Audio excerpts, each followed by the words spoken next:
Bhagavate Vasudevaya. So, been speaking on the subject of happiness now for 3 weeks. We began with exploring what has been described as the great unhappiness epidemic and the attempt to try and find a chemical solution where you think you can put something in your mouth or inhale it or put something up your nose or in your veins and it will induce happiness. In the second talk that we did, we spoke about the difference between material and spiritual happiness and the fact that we are eternal spiritual beings, therefore any kind of material experience, while it may stimulate us and induce some experience of pleasure, that this is not the same as happiness. And a person can in fact be engaged in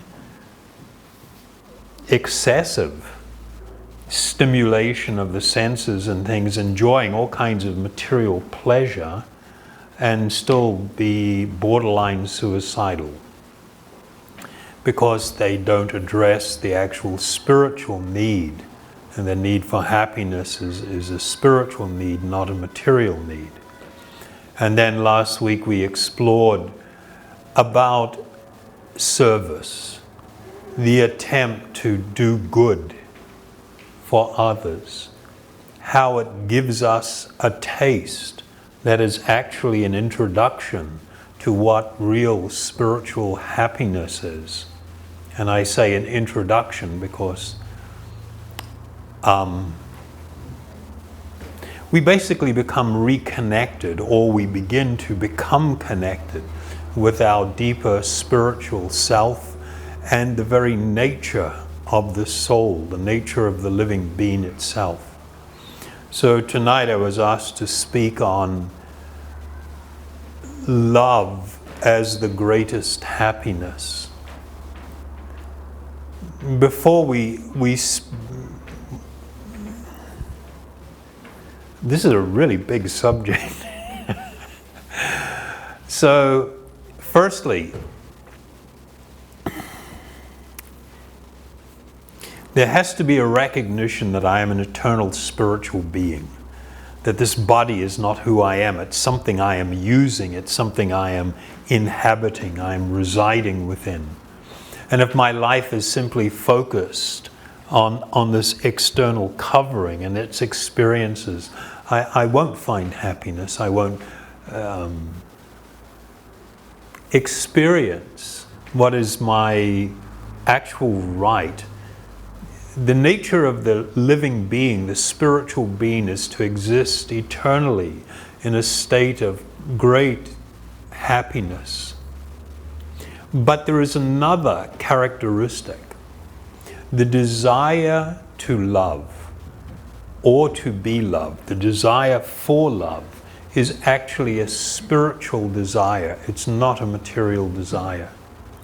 And while we can attempt to fulfill the need for love simply with other temporary personalities in a temporary dimension, and while we may have some very happy experiences, it will not fulfill us in the way that we can be fulfilled.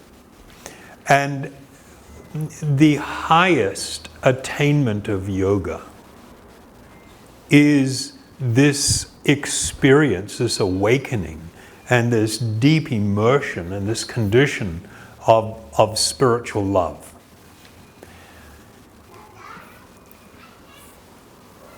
In the teachings of the spiritual teachings of the different yogic texts, they all absolutely acknowledge a higher power.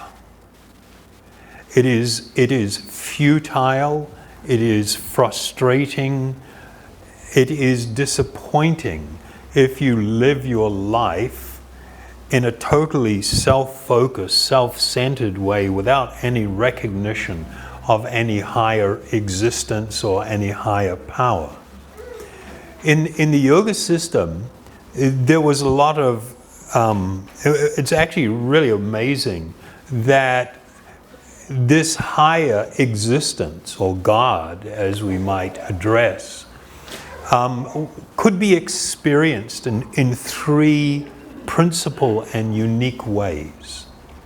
One way was the experience of what is called Brahman. This is an infinite ocean of spiritual energy and light that is the foundation for all material creation, for practically speaking, for everything. And there were a category of yogis that attempted again to reunite with this great infinite ocean of spiritual energy of which I am part. And the experience that the yogis would have if they actually encountered this great spiritual, it was absolutely ecstatic. It was not just a bit of a rush. It was overwhelmingly wonderful. And in that condition, if it was a person genuinely experienced this, they would experience a freedom from all fear and all anxiety. So it was considered like a state of supreme happiness. The second feature of this higher power, this absolute truth, or God, was an all-pervading feature that is found throughout the material creation and actually sitting within the hearts of all living beings. This form was called Paramatma. The living being is called the Atma, or self. This other being was called the Paramatma, or the supreme being.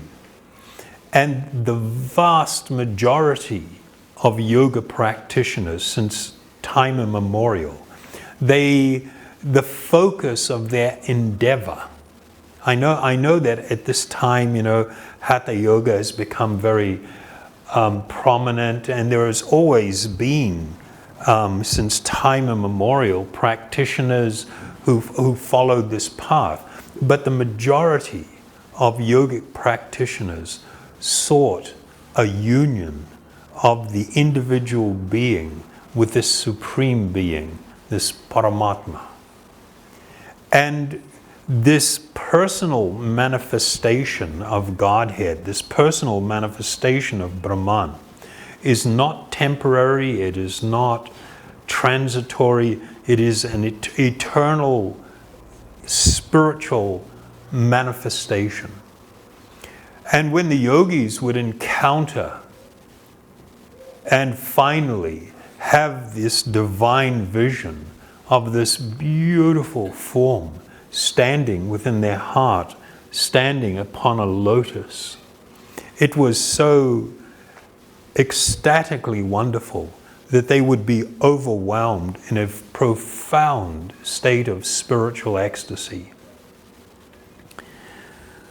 The third feature of the absolute truth, the third feature of this highest truth, was called Bhagavan.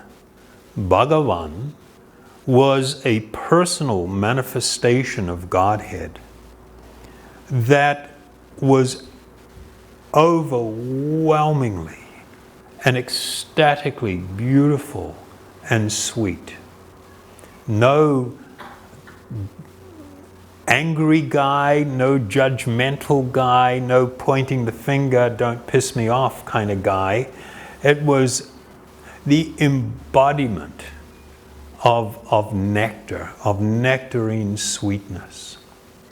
This feature of the highest truth was understood within certain schools of spiritual philosophy to be actually the foundation for everything and for all other manifestations. In the Brahma Samhita, it speaks to this reality. It was with this personal and absolutely sweet and gorgeous feature, the personal feature of this highest power, that one was able to completely and fully experience the meaning of love. This is what was referred to in the attainment of what was called love for God. Because many people, their understanding of God or Godhead is somewhat immature or somewhat limited. Therefore, the thought or the idea of falling in love with some extraordinarily beautiful and sweet personality that absolutely takes my heart away, takes my breath away, leaves me absolutely unable to live without an intimate and loving connection. This is not something that people can easily understand, and we see it, and I've mentioned before, and I'm using this example because we live in a country that is predominantly being exposed to Christianity. And Lord Jesus Christ, when asked what was his first and foremost, he was actually asked, what is the first and foremost amongst the law, the commandments and law? And he said the first and foremost was to love the Lord thy God with your whole heart, your whole mind, your whole soul, your whole being. And the second is like that, like unto that, to love thy brother as thyself or thy neighbor as thyself. I mean, this is an extraordinary concept that has just been skipped over, and no focus is placed on it. If you ask the average person who aspires to follow Lord Jesus Christ, what does that mean? What is that state of love that is so utterly overwhelming that your whole heart, your whole mind is lost in this love? Do you know anyone that has ever experienced it? How is it experienced? Do you know how to attain it? And of course the answer to those is just like it's a question mark, you know, and people don't want to go there. And that's exceedingly unfortunate. In the Vedic Shastra, the teachings of the Vedas, they describe that the experience of merging into this ocean of impersonal existence, this spiritual light, while it is incredibly overwhelming and it is a form of happiness that leaves you not feeling like you want or need anything. You are utterly satisfied in that condition. And when they compare that experience for those who have experienced it to what is material happiness, some of these great teachers said it's like my lips curl and I spit. And it's like, whoa, that's a bit radical. You know, you're going to go there? You know, that's like pretty heavy. But it wasn't done in a negative and a way to denigrate. It was a revelation of this spiritual truth and reality. One of our Param Gurus, his name was Rupa Goswami. He wrote this, and quoting again from a Vedic reference, he said, when we compare the great and transcendental happiness one can experience from merging into this ocean of light to what it is to become lost in this ocean of love, he said it is like comparing the water that could be contained in the hoof print of a cow with the ocean. This is not hyperbole. This is not an exaggeration. This is speaking about the most amazing transcendental condition. No one can be forced or pushed down any one of these spiritual paths that produce different types of spiritual experience. They must be experienced voluntarily and with an actual desire. There has to be a strong desire to have this experience. And it was with this resolute commitment that the transcendentalists walked on their spiritual path, always recognizing that I am dependent upon the blessings of some higher power to actually achieve anything. I'm incapable of doing something simply by my own effort and endeavor. Even if I do not recognize any higher power, and I think that it is by my determination that I have some spiritual realization or experience, that is not an appropriate or complete understanding. Without these spiritual blessings, one cannot attain actually anything. Patanjali in the Yoga Sutra speaks to this when he uses the term 3 times, Ishvara Pranidhanava, that it is by this humility of heart, this absolute condition of surrender to this higher power. And here he speaks of him as Ishvara, the personal feature of the highest truth, or Bhagavan. You have within your heart of hearts, part of the soul itself, part of your eternal nature, is to exist in that state of love. And that is why we are constantly hankering for love, constantly hankering, looking, hoping to find that perfect love that we hope is real and does exist. It is part of your nature, and it is lying dormant. It is lying covered. The spiritual path to awaken this is known as the path of bhakti. Bhakti is not anything to do with this world. It is not of this world. It speaks to the eternal nature, the Sanatan Dharma of the living being, the Atma itself. And when one engages in processes or spiritual paths that awaken this natural tendency of the soul itself and reunites us, the living being, with the actual Lord of our heart, lost in an ocean of unimaginable and ecstatic love. The great spiritual personalities who came to this experience, not in public but in private, they would experience overwhelming, I don't know, what's the good English word? It's like a rapture. I don't know. It's not, well, rapture is probably not a good word. A beatitude. It's rather deep for most people, that word.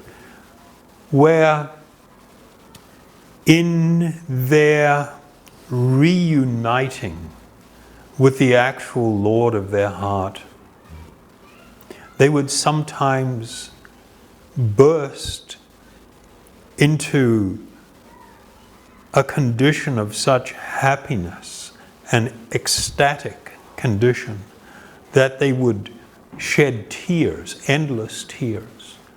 Their body would shiver. There are actually symptoms of this experience. And what it feels like has been described in some of the more confidential parts of the Vedas. So I don't know what you guys think about this. I usually don't talk about this kind of stuff because it's very personal, and it's not everybody is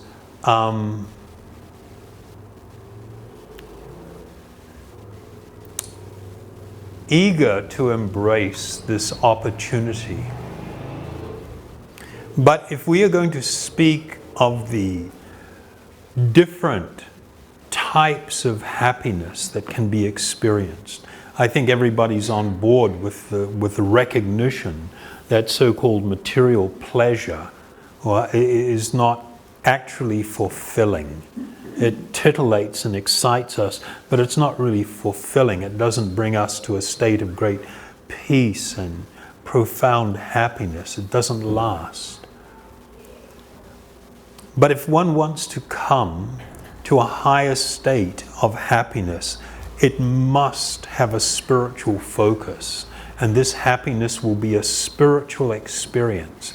And there are gradations, there are varieties of spiritual happiness.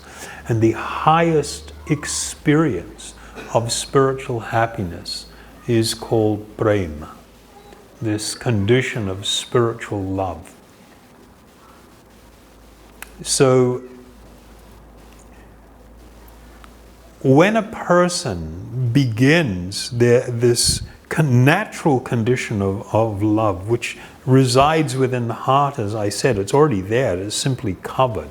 When we engage in a process that begins to uncover it, and this love begins to bloom, and we are able to have increasingly more wonderful realizations of this highest truth of Bhagavan. When our love for this most lovable of personalities becomes awakened, the condition of love that is experienced there cannot be exceeded. There is nothing higher, there is nothing more wonderful. So because we are speaking on the topic of happiness, Ivishwar asked me to also speak on this topic, on this subject.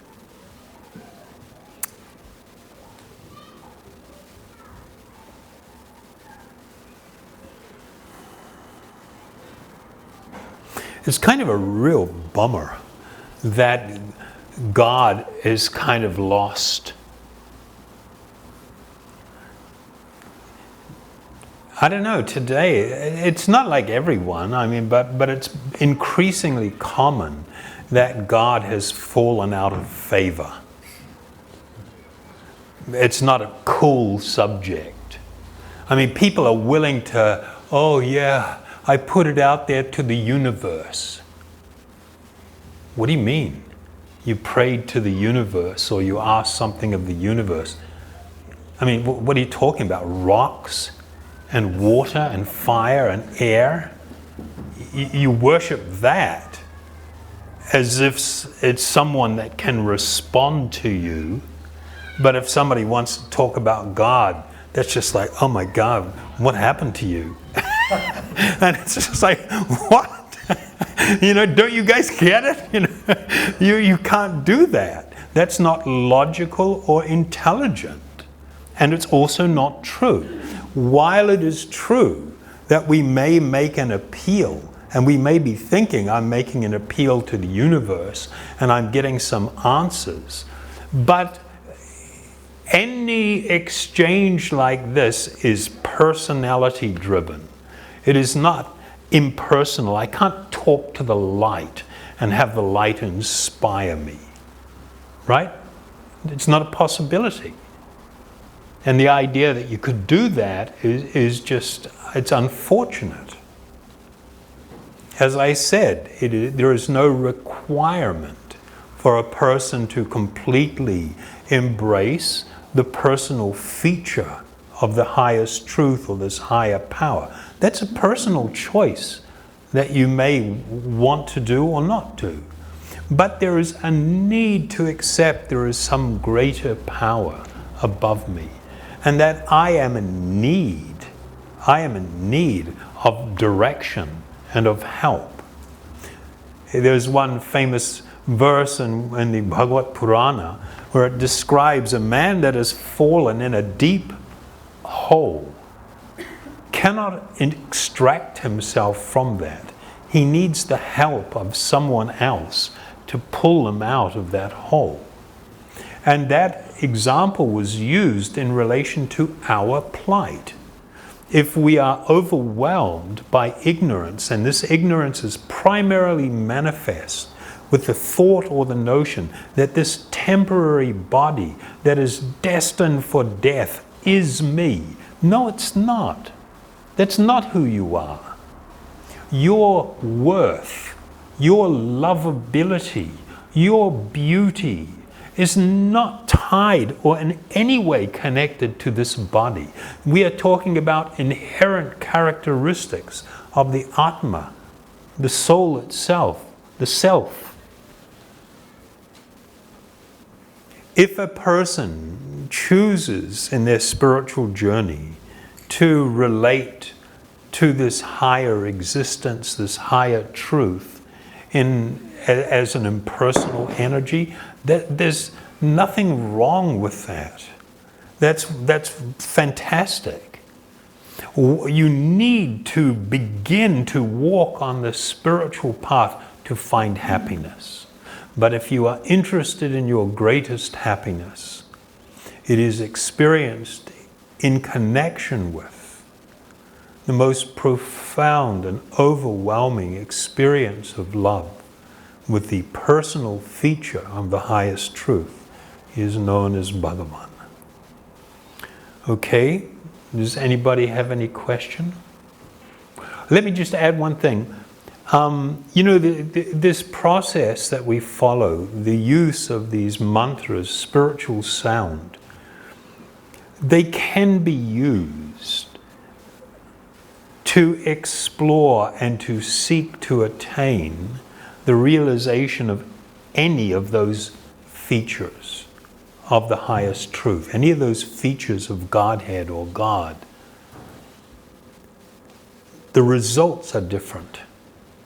One may have this most amazing experience of being able to raise the life air and to leave through the Brahmarudra and to merge into this ocean of spiritual existence and become utterly free from fear and anxiety, to attain a state of amazing peacefulness.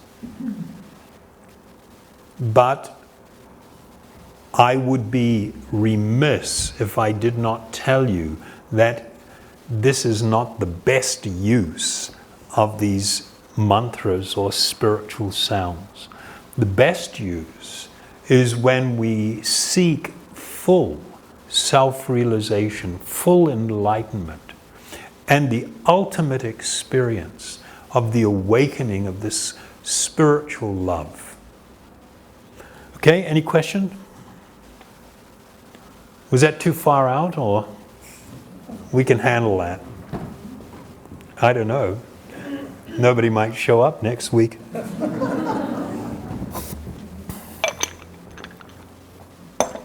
And as